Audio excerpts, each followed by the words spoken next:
Darkness does something strange to humans. The moment the light drops, the world changes even if nothing actually changes at all. A room you knew 5 seconds ago suddenly feels bigger, colder, and slightly wrong. Shapes stop being shapes and start becoming possibilities. A corner becomes a hiding place, a shadow becomes a maybe.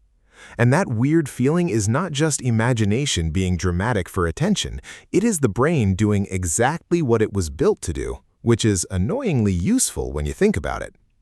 Because humans did not evolve in a world where darkness was harmless. For most of our history, night was not peaceful. Night was when you could not see what was nearby, and not seeing nearby things was often a bad idea. Predators, unknown movement, sudden noise, unfamiliar footsteps, all of it became more dangerous once sight stopped doing its job properly. So the human brain learned a simple rule very early. When the light disappears, stay alert. That rule helped our ancestors survive. It is still living inside us now, even though most of us are no longer sitting in a cave listening for something with teeth. That is the first trick of fear. It does not always respond to the present, sometimes it responds to the past. The brain carries old warnings forward into modern life, even when the original danger is gone or has been replaced by a hallway, a basement, or a bedroom that feels too quiet at 2 a.m. In daylight, the mind gets constant visual information. In darkness, that information drops, and the brain starts filling in the missing parts by itself. Unfortunately, the brain is not a calm little scientist when it does this. It is more like an overworked security guard with a terrible imagination. And that is why darkness feels so loaded. The fear is not really about the absence of light, it's about the absence of certainty. Humans hate uncertainty. The dark removes detail, and once detail disappears, the mind starts inventing threats to replace it. A coat on a chair becomes a person, a tree branch becomes a hand, a quiet room becomes a place where something could be waiting. Nothing has moved, but the brain has already built a whole emergency around the possibility that something might have moved. If you're into these kinds of hidden human behavior mysteries, this is exactly the kind of thing we break down here. The weirdest reactions are often the oldest ones. There's also a second layer to this fear, and it matters just as much. Humans are social animals, which means being able to see other people has always been a huge advantage. In the dark, that advantage disappears. You can hear, maybe, you can guess, maybe, but you cannot confirm.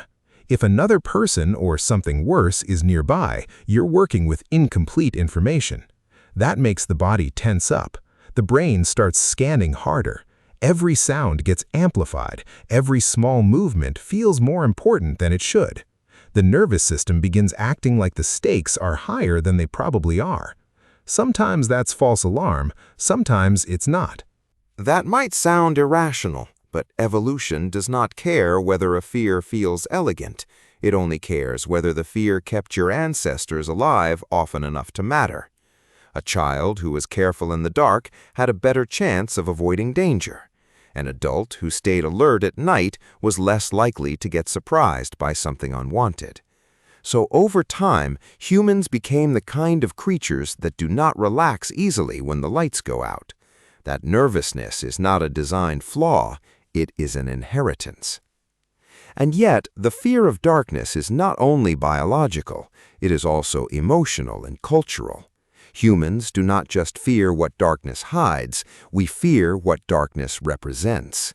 It represents loss of control. It represents isolation. It represents the unknown. It is one thing to know the room is empty. It is another thing to not know.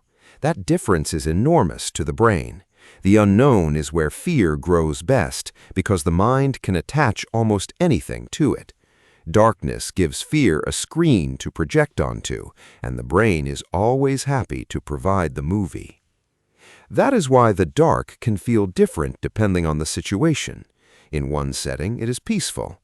In another, it is terrifying.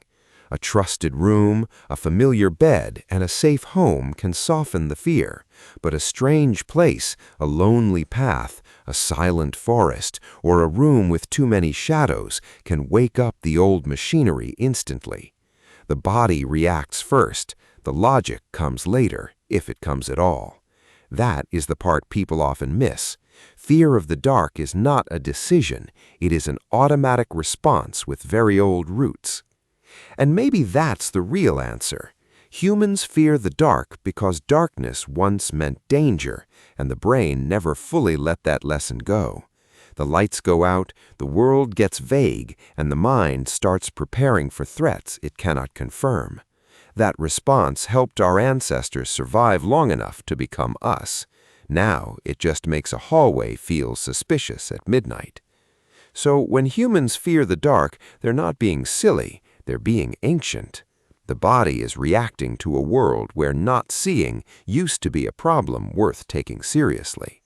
The modern world may have electricity, flashlights, and nightlights, but the brain still remembers the old rules, and under the right conditions, it still obeys them.